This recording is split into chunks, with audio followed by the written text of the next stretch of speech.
Branco, attention, Careca est à droite, Branco. Et voilà Careca, non il préfère laisser à Junior. Junior, roule le petit crochet de Junior, roule le slalom de Junior. Directement pour Giresse, bien revenu défendre, bien anticipé Giresse, Tigana. Oui, il sentait ce ballon pour Socrates. Oui, Platini, l'ongoulet pour Stopira. Eh oui, il manque encore la tour de la défense. Julio César était là, et puis Socrates.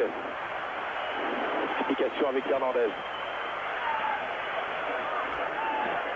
Almao. Allez Mao. Voilà les Brésiliens qui savent calmer le jeu, donnent l'impression d'endormir et immédiatement c'est là qu'ils accélèrent. Socrates. Muller. Baptiston est là. Redonne directement pour la tête de Socrates. Ils ont cherché au centre. Cherché au centre, il y avait deux Français. Heureusement pour les Baptiston. Platini. Rocheteau. Platini. Cherche un partenaire bien placé. Amoros finalement qui est le mieux placé. Voilà, il donne directement dans la foulée. Amoros. Et corner. Contré par Edinho. Amoros qui risque, qui est à mon avis un des seuls Français à avoir le punch nécessaire pour s'infiltrer comme ça. Sa vitesse de cours doit être très utile. D'ailleurs, Henri Michel a vu bien sentir le coup pour avoir déplacé Fernandez sur le côté gauche et Amoros sur le côté droit parce qu'il y a des espaces de ce côté. Amoros peut en profiter. Giresse. Alors Rocheteau bien sûr, Stopira devant Roberto Carlos.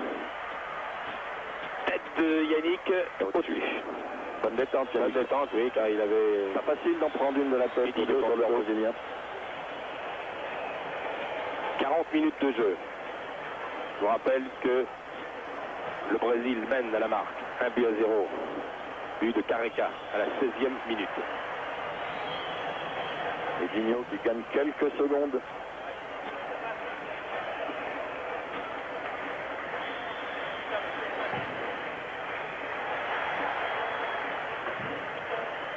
Carlos.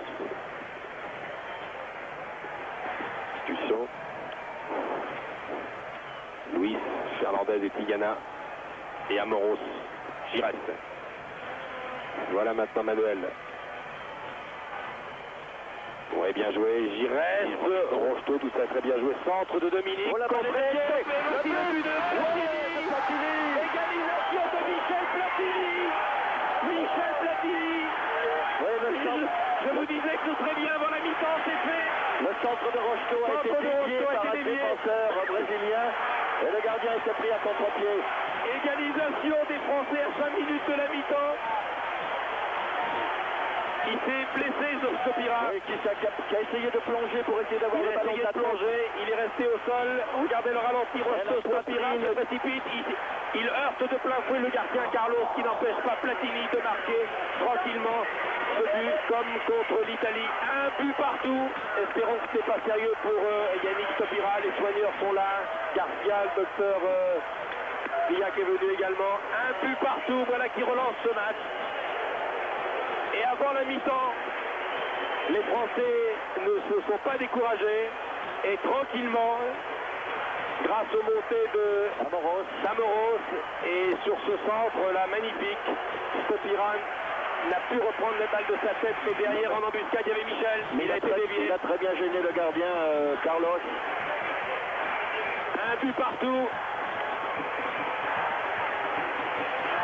Un but qui arrive au meilleur moment, je crois. 3 minutes de la mi-temps. Platini remet les deux formations à égalité.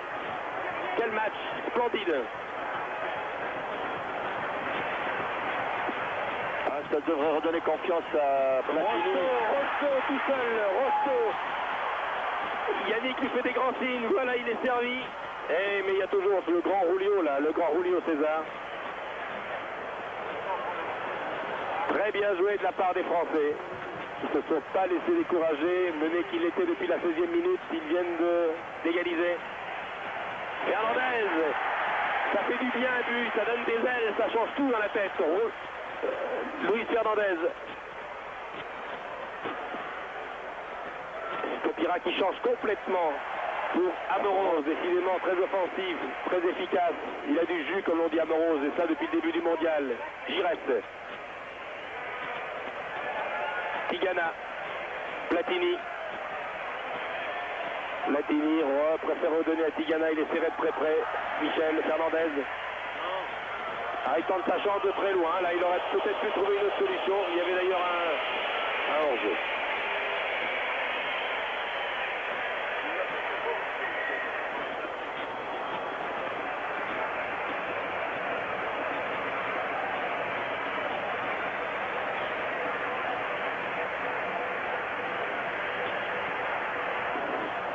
Elzo Junior.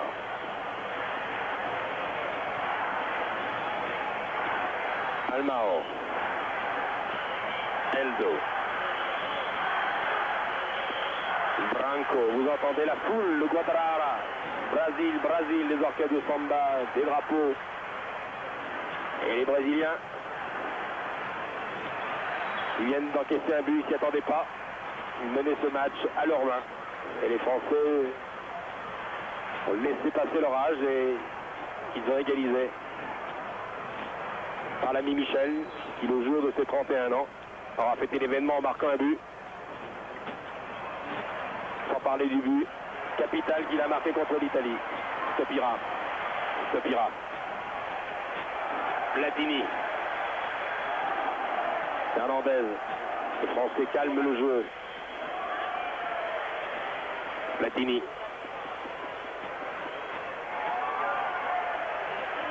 Amoros.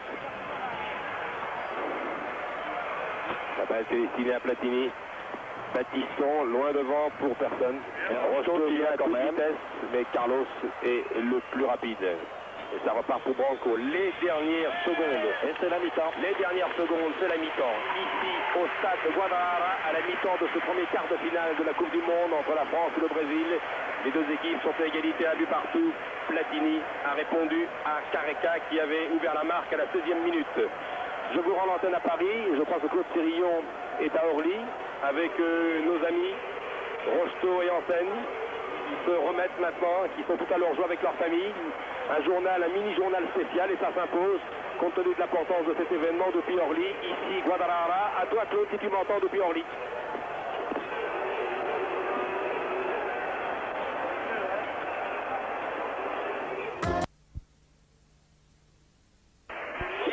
La deuxième mi-temps de ce quart de finale entre le Brésil et la France va recommencer dans un instant. À mes côtés, beaucoup de confrères, une grande partie de l'équipe d'Antenne 2 et puis beaucoup d'invités prestigieux qui sont venus de toute l'Europe et parmi ces invités, celle qui est probablement la chanteuse européenne la plus célèbre ici, c'est tout simplement Mireille Mathieu qui est venue nous dire bonjour à la mi-temps. Ça va Mireille? Ah bah oui, c'est superbe hein. Tu vibres hein? Oh là là là là là, je dois dire que le monsieur qui est à mes côtés, il est pour le Brésil, il ne voit rien parce que je lui mets mon drapeau, je crie, je mets mon drapeau devant le visage, je suis tellement passionnée, excessive. Tu restes jusqu'à la fin Mireille, jusqu'à la fin du mondial? Je suis arrivée tout à l'heure avec le jet privé parce que je suis invitée par Televisa. Oui, je sais bien. Et Televisa, donc j'ai vu le début du match. Il y a une ambiance extraordinaire. On te reverra pour les demi-finales et pour la finale. Je reste jusqu'à la fin parce qu'après je pars sur New York chanter devant le président Reagan et le président Mitterrand. Merci beaucoup Mireille. La Statue de la Liberté. Au revoir. Merci Mireille. J'espère qu'on va gagner. Vive la France. J'espère qu'ils t'ont entendu. Merci beaucoup Mireille. Roger et puis Anthony va reprendre son casque. Il n'y a pas de changement Roger dans l'équipe française et l'équipe belge. Les remplaçants français, on peut les citer aujourd'hui. Il y a Bellone, il y a Genzini, il y a bien sûr Rust, Ferreri, et il y a Ferreri. Pas de changement dans l'équipe brésilienne, donc il va jouer à gauche en première mi-temps. En général, Zico fait toujours son entrée dans le dernier quart d'heure. Les arbitres sont prêts, le ballon n'est pas encore là. Dominique Leglou, tiens Dominique, vous avez suivi le journal de Gérard Rolls avec Dominique Leglou depuis le début de ce mondial, il a suivi les entraînements de toutes les équipes. Qu'est-ce que tu penses mon cher Dominique Leglou de ce que tu as vu jusqu'à maintenant? Eh bien, je dois dire qu'au début de la partie, j'ai été très inquiet dans les 20 premières minutes parce qu'on sentait les Brésiliens bien plus dangereux, bien plus incisifs. La paire Careca-Müller, les deux joueurs de Sao Paulo, permutaient et posaient de gros problèmes. Gossis avait bien du mal à tenir Careca et de l'autre côté, Müller se baladait un petit peu. Et puis il y a eu la permutation. On a vu d'un seul coup Fernandez de changer de côté. Amoros aussi. Amoros a été dégagé ainsi sur le côté droit, a pu monter le long du flanc et apporter le soutien numérique qui était indispensable à cette équipe de France. Et je crois que maintenant, on va peut-être voir une équipe de France un peu plus mordante. Et il me semble que lorsqu'on est devant, on pose de gros problèmes à la défense brésilienne. Mais bien sûr, attention au compte parce qu'ils sont très très forts, ces Brésiliens. Merci Dominique Leglou. Roger, deuxième mi-temps. Le soleil a refait son apparition car le ciel s'était un petit peu couvert pendant la mi-temps. Je vous rappelle pour les Brésiliens Carlos, Julio César, Josimar, Edinho, Branco, Junior, Alemão, Socrates, Elzo, Muller et Careca. Côté français, pas de changement. Alors là, le problème est différent quand on réattaque un match de cette importance avec le score de 1 partout. C'est très différent, surtout quand on a marqué juste avant la mi-temps. Oui, ben là, je pense que ça va redonner espoir aux Français qui, pendant 25 ou 30 minutes, avaient subi un peu la loi brésilienne. Je pense que maintenant, cette mi-temps était la bienvenue pour eux après ce but qu'ils ont marqué. Comme vous le dites, c'est toujours dans la tête que ça se passe. Jean Tigada. Luis Fernandez.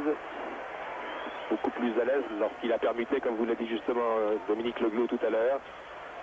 Retrouver maintenant le milieu de terrain français qui a si bien fonctionné. Oh là là, Batiston, oh là là, les 2 pieds en avant. Josimar, Batiston qui est pourtant costaud. Notre ami Batiston qui reste au sol, espérons que ça n'est pas grave. Patrick Batiston, le copain de Platini. L'homme de la Moselle, et qui est une des plaques tournantes de la défense française, qui finalement réussit très bien, aux côtés de Max Bossis. Batiston qui est en sa 3e Coupe du Monde, ils ne sont pas très nombreux. Hein. Il y a Rocheteau, il y a Platini, il y a Batiston, qui était déjà là en Argentine. Il avait joué un seul match en Argentine, l'ami Batiston. Contre l'Argentine, justement, il en avait joué 2 ou 3, je crois, en Espagne. Et puis là, il est élément indispensable de la défense centrale, aux côtés de Maxime Bossis. Le coup franc, Tussaud et Platini. Changement d'aile, Emmanuel Amoros tranquillement là-bas, attendant le ballon, centre pour Josimar. La révélation Josimar de cette équipe brésilienne. Il a été prévenu que 24 heures avant que la liste des sélectionnés officiels ne soit bouclée, le joueur de Botafogo.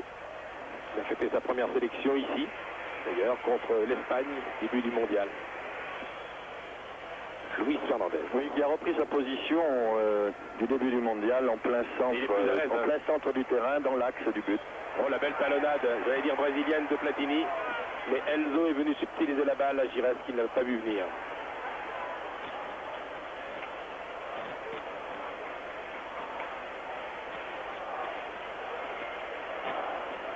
Alemão.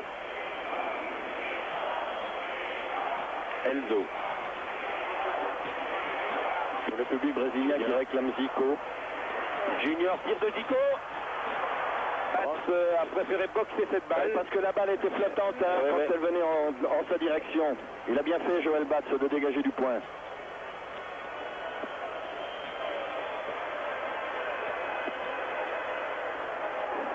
Le public réclame Zico, bien sûr. Zico, j'allais dire le vétéran, 33 ans, qui a été victime d'une vilaine blessure au genou, qui a du mal à guérir, et comme Karl-Heinz Rummenigge dans l'équipe d'Allemagne, c'est le joker, il vient toujours en fin de match. On verra si Télé Santana le fera rentrer tout à l'heure. Il s'en sort bien, Julio César.